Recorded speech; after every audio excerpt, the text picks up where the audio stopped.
So we'll go ahead and get started. I was informed about 3 minutes ago that I'm doing the introduction. 5 minutes ago. 5 minutes, sorry. I did have some time to Google these two. Actually, Kristi, I've known for a very long time, longer than Matt actually, from Louisiana State University, maybe I don't know, 2007 maybe, something like that. One of the first introductions to Kristi, and another friend of ours though, is, and it's part of our kind of preoccupation with the Mississippi River watershed, was a trip that we took when we were all trying to figure out what we were going to do as beginning academics. And we ended up just renting a car and driving from basically Venice, Louisiana, all the way up to Lake Itasca to cover the entire stretch of the Mississippi River. And then drew things, slept all in the same hotel room on the floor together.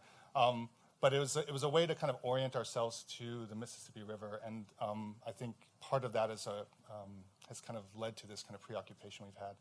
And then, a few years later, Matthew walked in the door as an Elmaleh candidate, kind of too cool for school. And we kind of, I would say, we had a decent relationship in terms of faculty-student, yeah, kind of like right now, little tit for tat. But these two, they're kind of, I share the same preoccupation with this part of the country, and I'm not going to talk anything about what they're doing today, but I just want to congratulate them on the exhibition, and it's great to have them both here talking about their work. So help me welcome Kristi and Matt.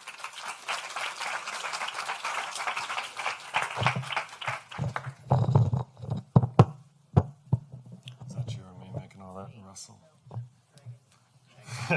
Let's drag it across the floor. I just first wanted to kind of give thanks to everyone who made this possible. Dean Isla Berman, School of Architecture, Chair of the Landscape Architecture Program, Brad Cantrell, Sneha Patel and her communications team, as well as an excellent team of graduate assistants, J.J. Lai, Leah Collar, Theodore Teichman, and Tian Wang.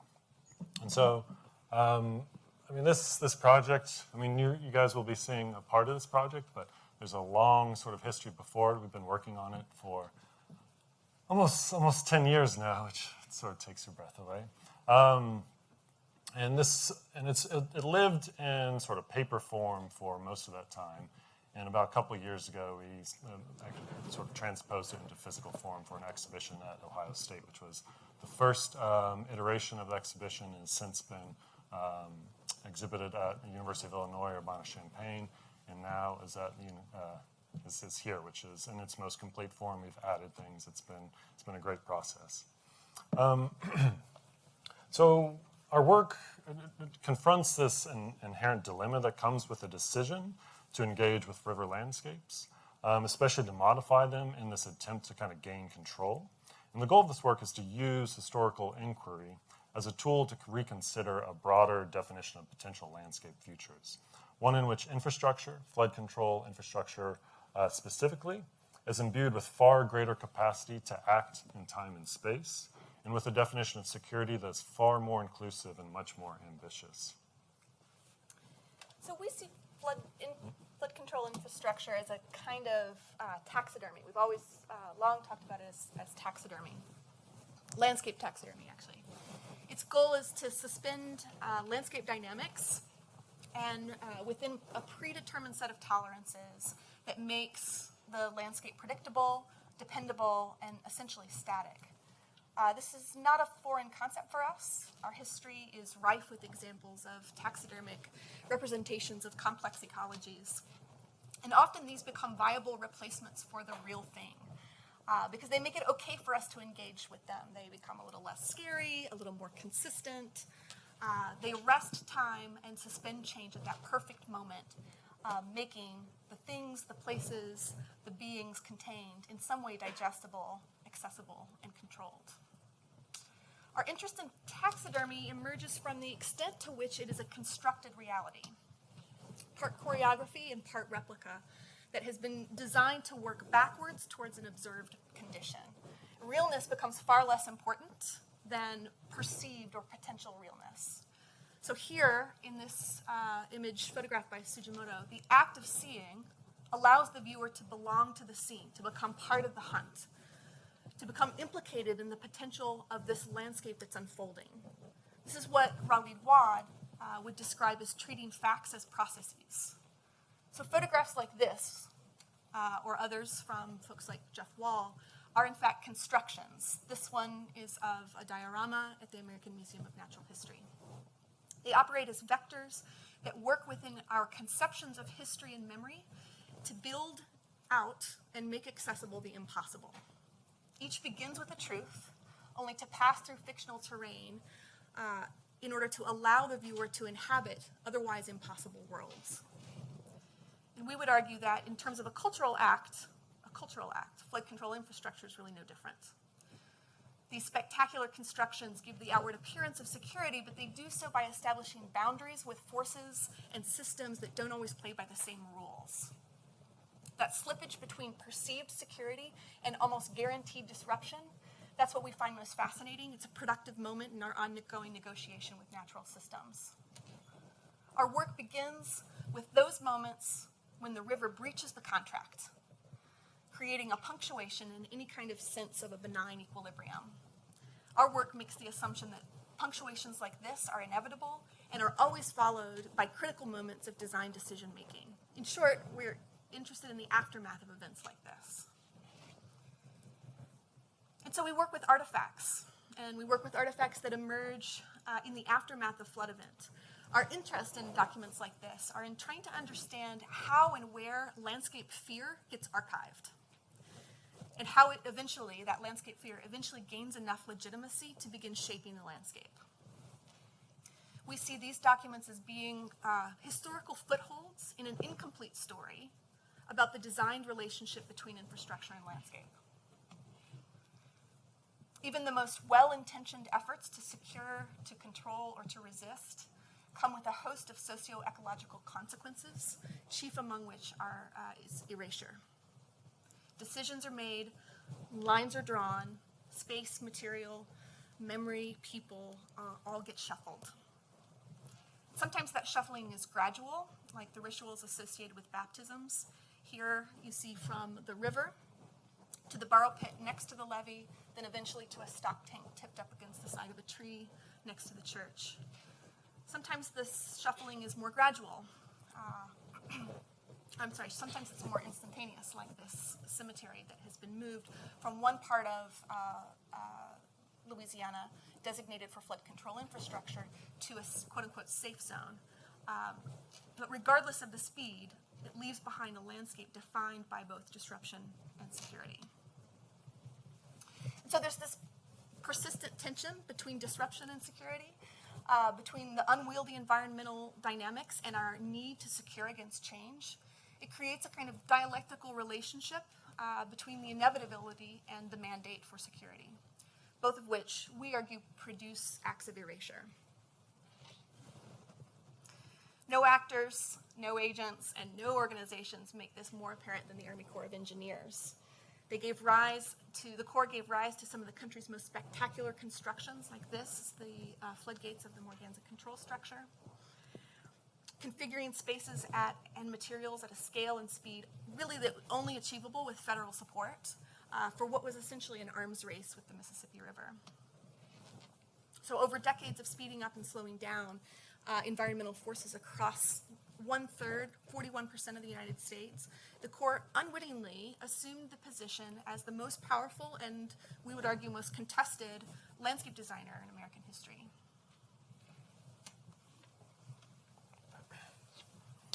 So, as design researchers, we have gone back to these critical moments of scenario planning in Corps history to understand and deconstruct these complex decision-making processes as a tool to really consider potential alternate futures. So before the Corps' motto was build strong, it was essayons, which means let us try. The phrase illustrates an attitude of multiple possible futures. And it also really conveys a core ideology that it's actually possible to control the natural world, to provide absolute security of tangibles, such as property, and the intangibles as well, such as this idea of sort of culture or country. And this worked in a number of ways. The federal government extended national control with a series of increasingly comprehensive legislations, employing the Army Corps as flood guardians in a landscape punctuated by these moments of punctuated equilibrium. The idea was that the future can be secured by using American democratic instruments to really lay down the legal groundwork for brute engineering. And this was almost entirely manifested itself in the levees-only policy, whereby the Mississippi River would be controlled simply by constraining it to a single path. And this was for several reasons, but principally because the levees-only policy was tangible, translatable, and politically palatable. It built its own constituency through the ease of understanding what its job was in the landscape. Bigger, wider, taller was the motto.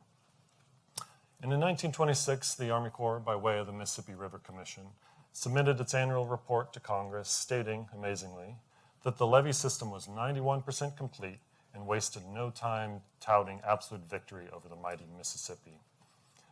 But that turned out to be wildly and lethally inaccurate.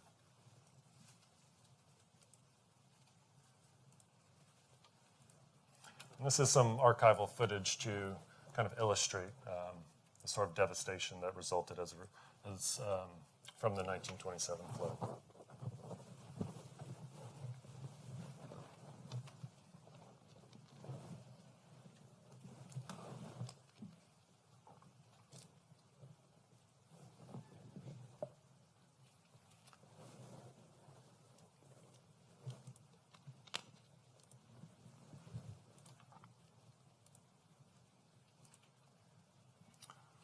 So any real optimism born out of the Mississippi River Commission's 1926 report to Congress of its successfully deployed levee system disappeared within months as the Great Flood of 1927 completely ravaged the lower basin.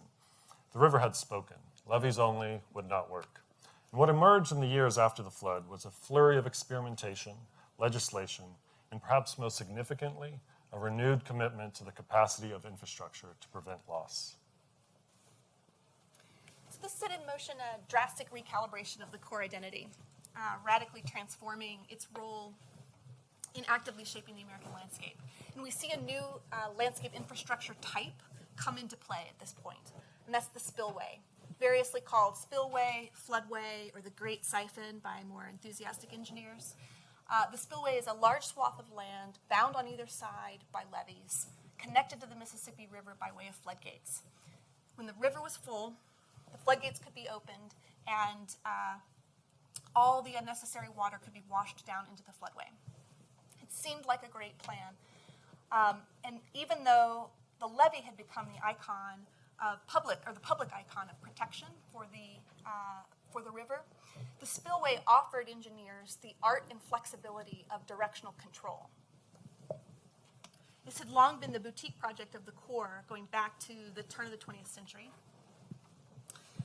It allowed for a greater flexibility and introduced a level of tolerable indeterminacy into the planning process. But it required a massive amount of floodable land, and this was something that the Corps didn't have at this time. Immediately following the flood of 1927, the Corps realized they needed to do something different, that the levees-only strategy wasn't going to work anymore, and it allowed political will to rally around the idea of the spillway.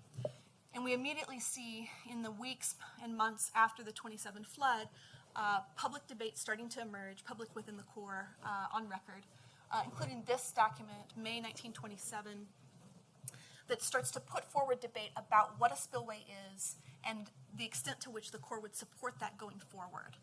As engineers and top brass within the Corps became comfortable with it, they would sign off on this. It eventually accumulated enough signatures. You can see at number 12 there from September of 27.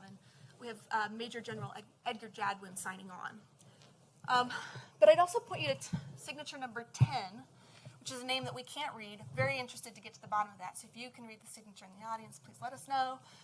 This guy signed his name to it in a vote of support, but then later redacted his name. Right? It speaks to the level of contestation surrounding this debate. The exigencies surrounding the flood of 27 meant that most of the energy in the Corps went to repairing problems and restoring levee breaches. But by 1936, momentum really did take a turn. We get the Flood Control Act of 1936. And this was essentially a declaration of war on a landscape on the Mississippi River.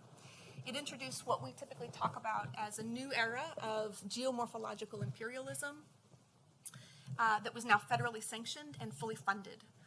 It introduced a huge amount of funding to the Corps and allowed them to move in a whole new direction. Signed by FDR, it was a direct response to socio-political pressures that reinforced the Corps' need to establish a clear power position relative to the Mississippi River. So to imagine how big and how expansive these floodways should be, these great siphons, the engineers used historical flood data to recast floods in light of this emerging infrastructure, the spillway. This is something that took place in Vicksburg at the Waterways Experiment Station. So a group of engineers gets together, working between simulations and hydraulic modeling.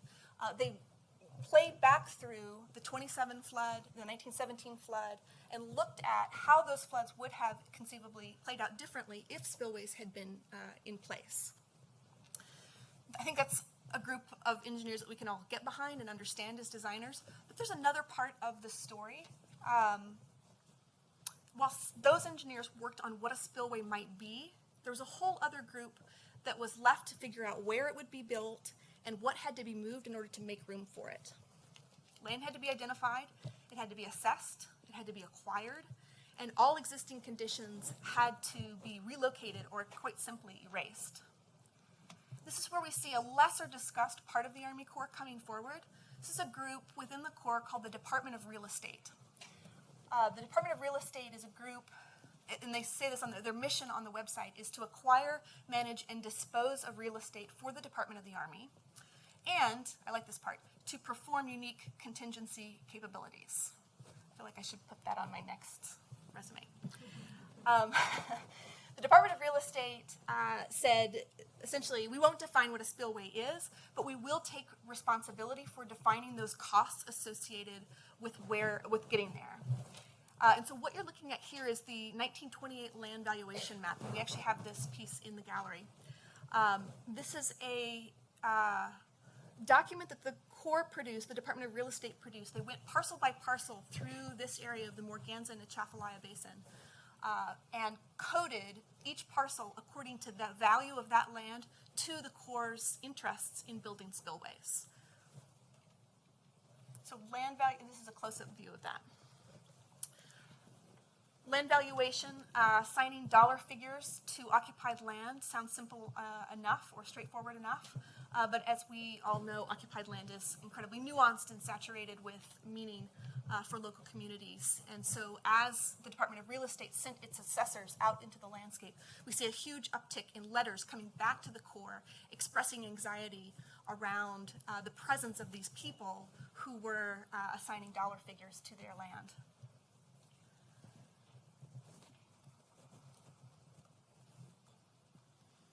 But nevertheless, the Department of Real Estate proceeded, and they also left behind a vast, if not always equitable, paper trail detailing how they managed the acquisitions and what some of those costs might be. What you're looking at here is two letters from the Department of Real Estate to two different churches, one primarily white Catholic church and the other to an African American Baptist church.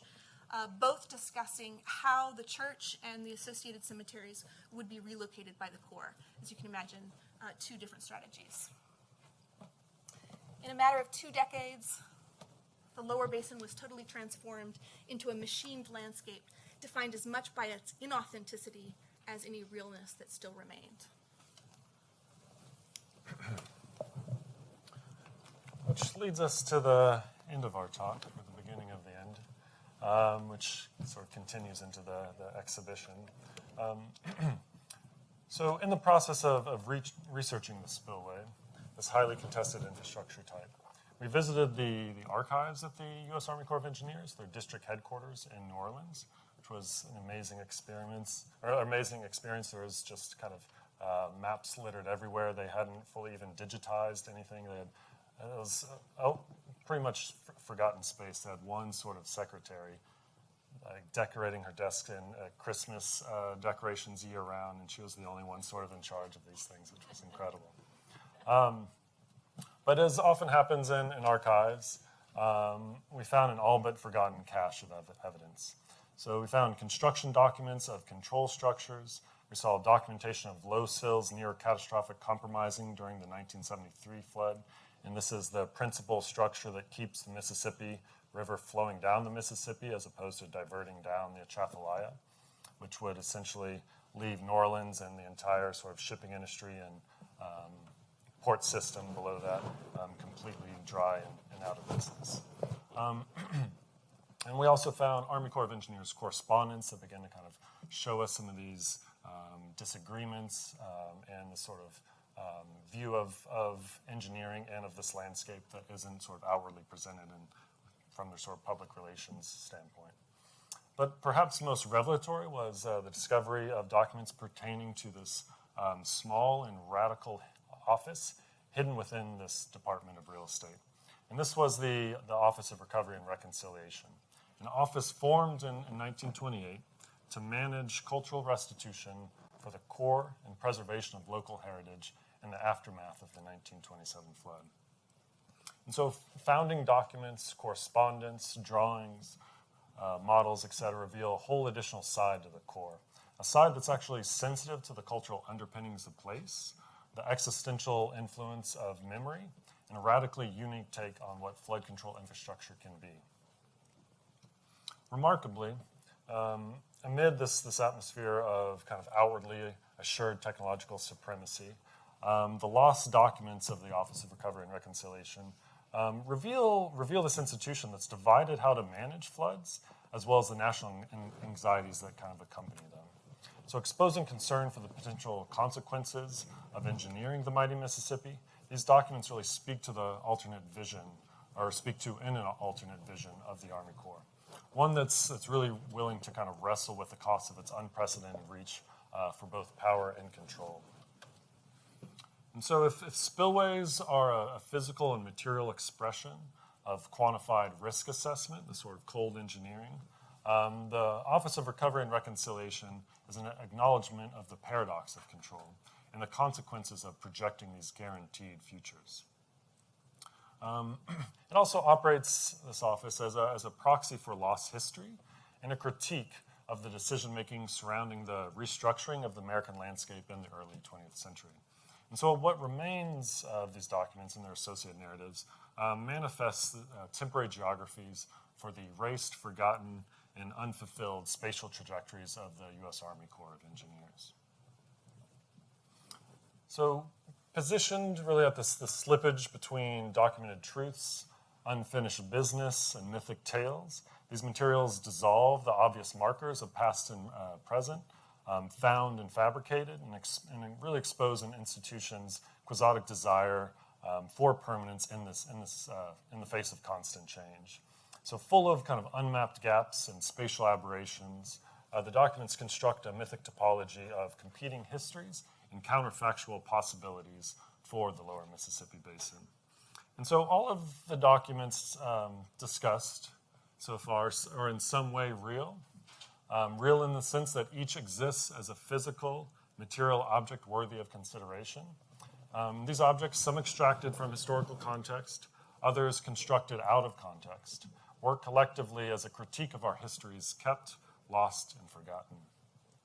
And so we as authors, designers, really see design as a tool to not only project both forward, or to project forward, but also backward in time, to work on the formation and decay of space, and to explore the socio-technical imaginaries that really shape our landscape.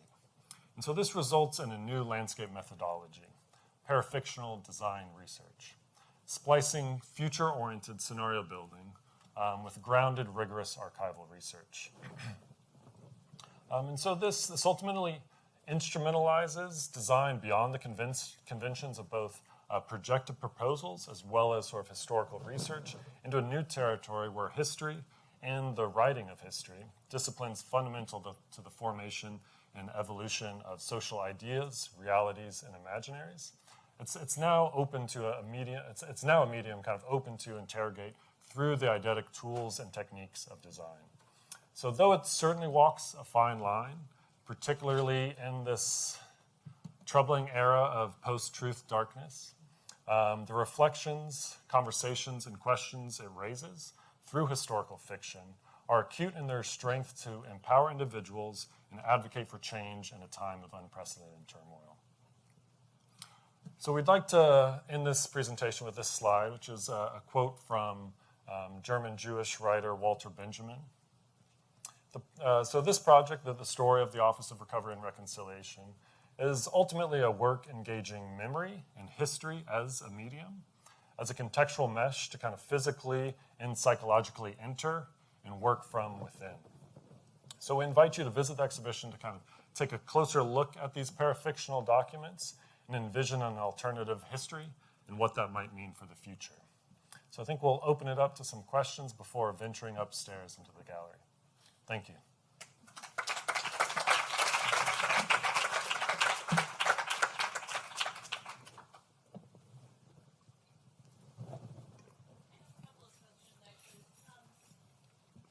Did you all look at the Army Corps of Engineer late 1920s model, the physical model that they built in Jackson, Mississippi? And I was curious how your impressions of their engineering process might have been shaped by looking at that model as opposed to some of the other written material that you may have collected. And then I have can I ask a second question too, and you can answer in order? When you were talking about the Mississippi and the wildness of the Mississippi being a kind of national menace, it did remind me a little bit about the way we speak about climate change today and the managed retreat and all the infrastructure building that we're now engaged in. And I'm wondering if you see those parallels, or are we doing it better now than we might have done in the 20s and the 30s? So those are my two questions. Shall I take the first one? Yeah, why don't you take that first one? So yes, I think in many ways this project was born out of time spent at the Mississippi River Basin model. I think I'll speak for both of us and say that there's a kind of equal tilt in our work that is both critical of and very in awe of what the Corps has been able to accomplish. And I think we go back and forth between the two. I certainly do. And I think the model is a great example of that. It is astounding to me to this day that they could build a 220-acre model, 22 of it in precast concrete panels. Just absolutely amazing. But it's also incredibly flawed. And so the data that came out of that color, as amazing as it was, it colored the way that we moved into designing and actually building these landscapes because they couldn't keep up with enough data, right? And so I think with this project we have, there are so many monumental structures out there, and I would include the model in that. The human story gets a little bit lost. And you can find the human story in these artifacts. And going back to the letter where someone says, I'm just not comfortable with where this is going, I think brings the monumental scale down to really where it hits the ground. I guess to address that second question, I mean, it's a pretty big question. I would say we are getting better at it, but still falling far short. I mean, as Kristi was mentioning, I mean, we actually have a lot of respect for the Army Corps and the engineering and just the effect they've had on such a scale. But I still feel like we're consistently kind of falling back on engineering as the sort of the way out, which I think is one component. But I think there's a much sort of deeper component that essentially is sort of a realignment of kind of societal practices and how we live. And so, I mean, there's some different projects out there that I think sort of reflect this at a few different levels. I mean, come think of the Big U, first off, in Manhattan, which is a very engineering project, but there's a lot of sort of pushback on that. And just the sheer amount of money that it costs is also a huge sort of obstacle. But there's also the Louisiana Master Plan that's kind of talking about restoration and sort of coastal reinforcement. And the most politically palatable jobs that they can actually get done are still very sort of isolated and very sort of geoengineering sort of approaches, where I think I think it is more of sort of managed retreat and a sort of realignment of kind of how we live, which can't be solved by any one institution. It's a whole sort of network of choices. I wonder if you thought about the parallels between the documents that you found. I wonder if you thought about the parallels between the documents that you found and those that the University of Richmond Digital Scholars Lab has used to create their mapping inequality website. I mean, they basically have scanned all the real estate valuation records that were the undergirding for redlining in America. And the forms seem so similar in language and sensibility to some of the things that you've uncovered. And I just wonder if there was anything in the research you've done that's dealt with not just valuation, but what it means to value properties owned by blacks versus whites, and any of the biases that might be intrinsic to that. Yeah, this is the kind of question that reminds me, Matthew, of just how many years we could actually work on this project. Yeah, this is sort of where the project started. Yeah. The Land Valuation Map was a real turning point for us in the process, and the Corps very mysteriously gave us permission to reprint it because it's highly inflammatory, but they were okay with it. I think we spent a few years with our colleague at LSU, Mike Pasquet, who's a historian, collecting oral histories. And I think one of the amazing things to come out of those oral histories was the sort of the number of times we ran into people who lived on both sides of the bias, who were engineers, who were African American, being relocated, but at the same time very proud to be working for the Corps and believed in the mission. And the way that got coded into generations of family history, I think we haven't done anything with the hours of histories that we've collected there, but I think that there's more to do there. Yeah, so I mean, the project really, like as I said, started a while ago, I think 9 years, maybe more, at this community, at this church, a Zion Traveler Baptist Church, based upon some USGS maps that we found that Kristi also showed that kind of showed that displacement. They were completely erased. And so you had these three cemeteries, this sort of current modern day one of usual practices. You had then this one kind of behind the church, was sort of forgotten, and sort of in shadow, but still kind of manicured, and the lawn was still maintained. But all those graves just said unknown, which was really interesting. They're very sort of simple tombstones. And then through research, we found essentially the third cemetery. Well, we found it in concept. But there was two previous cemeteries that were, as a result of the creation of the Morganza floodway, these cemeteries, these bodies were dug out of the ground and reinterred into the earth in this other site.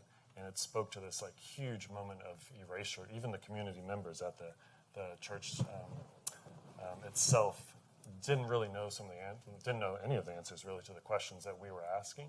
But our questions began to kind of catalyze their curiosity, and so they began to actually look in the records of the church and came back with some answers in some of these documents, which was really, really amazing.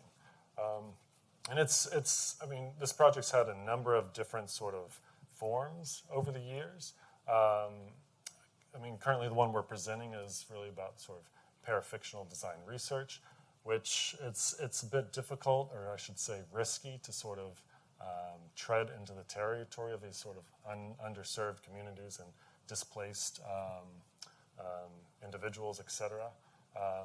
That I guess you and Mike predominantly had this project that we sort of packaged up and set aside as we kind of continued working on this. And so it's partly sort of the venue and audience, but it's incredible the evidence that you can come across of this prejudice, et cetera.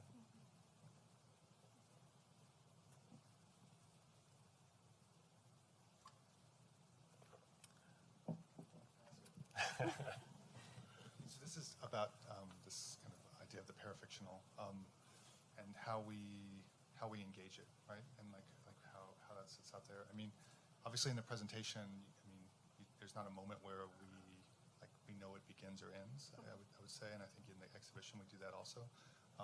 And you see things like like Eggers or McSweeney.